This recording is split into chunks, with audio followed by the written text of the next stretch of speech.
You ask Tiger to calculate. This deals with linear inequalities with one unknown.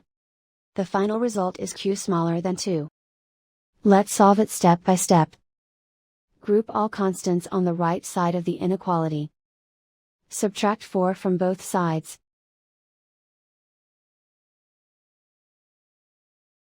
Simplify the arithmetic.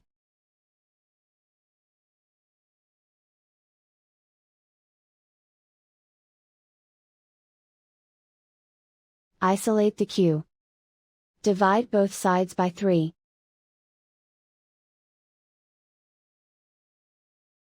Simplify the fraction.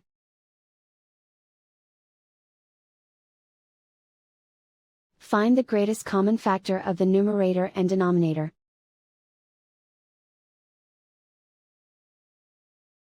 Factor out and cancel the greatest common factor.